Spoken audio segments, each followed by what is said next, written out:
Hi friends, welcome back to my channel. ഇന്നത്തെ നമ്മുടെ recipe chicken liver fry ആണ്. അപ്പോൾ വളരെ ടേസ്റ്റിയായി നമുക്കിതെങ്ങനെ തയ്യാറാക്കാമെന്ന് നോക്കാം. അപ്പോൾ ഇതാ വീഡിയോയിലോട്ട് പോകുന്നത്, ആദ്യം ഒരു ചട്ടി വെച്ച് അതിലേക്ക് എണ്ണ ഒഴിച്ച് എണ്ണ നന്നായിട്ടൊന്ന് ചൂടായി വന്ന ശേഷം അതിലേക്ക് ഇഞ്ചിയും അതുപോലെ തന്നെ വെളുത്തുള്ളിയും ചതച്ച് ചേർത്ത് കൊടുക്കുന്നുണ്ട്.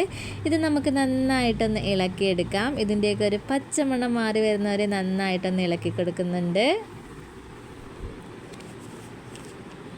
അപ്പോൾ ഇഞ്ചിയും വെളുത്തുള്ളിയൊക്കെ ചെറുതായിട്ട് ഇതുപോലെ ഒന്ന് വഴണ്ട് വരുമ്പോൾ നമുക്കതിലേക്ക് സവാള ചേർത്ത് കൊടുക്കാം. സവാള ഒന്ന് നീളത്തിലൊന്ന് കട്ട് ചെയ്തെടുത്തതാണ്, അതും കൂടി ചേർത്ത് കൊടുക്കുന്നുണ്ട്.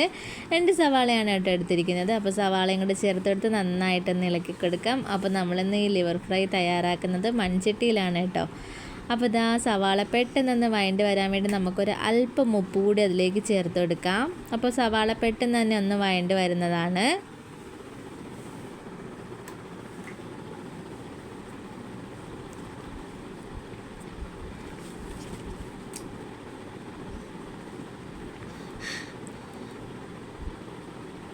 ഇനി അതിലേക്ക് ചേർത്തെടുക്കുന്നത് പച്ചമുളകാണ്. അതുപോലെ തന്നെ 2-3 പച്ചമുളക് എടുത്തിട്ടുണ്ട്. പച്ചമുളക് കൂടെ ചേർത്ത് നന്നായിട്ടൊന്ന് ഇളക്കി കൊടുക്കാം.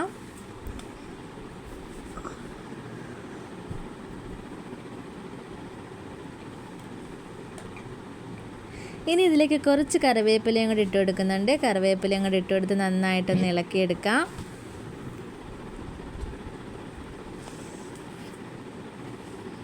അപ്പോൾ നമ്മുടെ സവാള ഏകദേശം ഒന്ന് വഴണ്ട് തുടങ്ങിയിട്ടുണ്ട്. അപ്പോൾ അതാ നന്നായിട്ടൊന്ന് വഴണ്ട് വന്നിട്ടുണ്ട്. ഇനി നമുക്കിതിലേക്ക് പൊടികൾ ചേർത്ത് കൊടുക്കാം.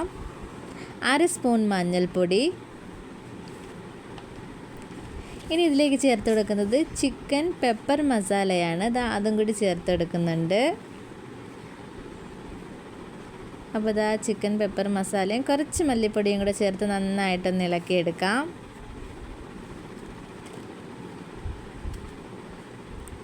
അപ്പോൾ നമ്മൾ ഈ പെപ്പർ മസാല ചേർത്താണ് തയ്യാറാക്കുന്നത്. നമ്മൾ മുളക് പൊടിയൊന്നും ഇതിലേക്ക് ചേർത്തെടുക്കുന്നില്ല.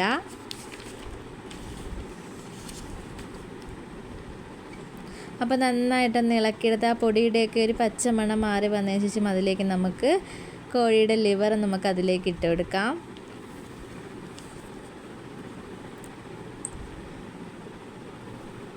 എന്നിട്ട് നന്നായിട്ടൊന്ന് ഇളക്കിയെടുക്കുന്നുണ്ട്. അപ്പോൾ നമ്മളിതൊന്ന് പൊടിഞ്ഞു പോവാതെ വേണം ഇതൊന്ന് ഇളക്കിയെടുക്കാൻ. പെട്ടെന്ന് തന്നെ വെന്ത് കിട്ടുന്നതാണ് നമുക്കിത്. ആ മസാലകൾ അരപ്പെല്ലാം നമ്മളുടെ കരളിൽ നന്നായിട്ട് പിടിച്ച് വരുന്നവരെ നമുക്ക് നന്നായിട്ട് ഇതൊന്ന് ഇളക്കി കൊടുക്കാം.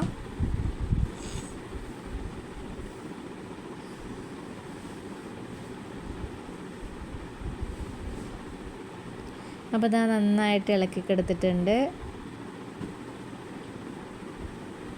എരിയൊക്കെ നോക്കിയിട്ട് നമുക്ക് എരി വേണമെങ്കിൽ കുറച്ച് കുരുമുളക് കൂടെ ചേർത്ത് കൊടുത്താൽ മതി. അപ്പോൾ ഉപ്പില്ലാത്തതുകൊണ്ട് ഞാൻ കുറച്ച് ഉപ്പുകൂടി ചേർത്ത് കൊടുക്കുന്നുണ്ട്. ഉപ്പുകൂടി ചേർത്തോടെ ഒന്നും കൂടെ ഒന്ന് ഇളക്കിയെടുക്കുന്നുണ്ട്. അപ്പോൾ പെപ്പർ ചിക്കൻ മസാലയിൽ തന്നെ ഏകദേശം എരിയൊക്കെ ഉണ്ട്. കുറച്ചുകൂടി എരി വേണമെന്നുള്ളവർക്ക് കുരുമുളക് ചേർത്ത് കൊടുക്കാവുന്നതാണ്. ഇത് നമുക്കിതിലേക്ക് കുറച്ച് ഗരം മസാലയും കൂടെ ചേർത്ത് കൊടുക്കാം. ഗരം മസാലയും കൂടെ ചേർത്ത് ഒന്ന് ഇളക്കി കൊടുക്കാം. അപ്പോൾ ഇതാ നമ്മുടെ വളരെ ടേസ്റ്റി ആയിട്ടുള്ള ലിവർ റോസ്റ്റ് ഇവിടെ തയ്യാറായിട്ടുണ്ട്. ഒന്ന് ട്രൈ ചെയ്ത് നോക്കുക.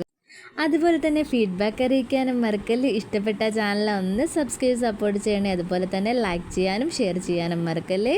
ഇതുപോലുള്ള റെസിപ്പിയുമായിട്ട് ഇനിയും കാണുന്നവരെ bye and thank for watching.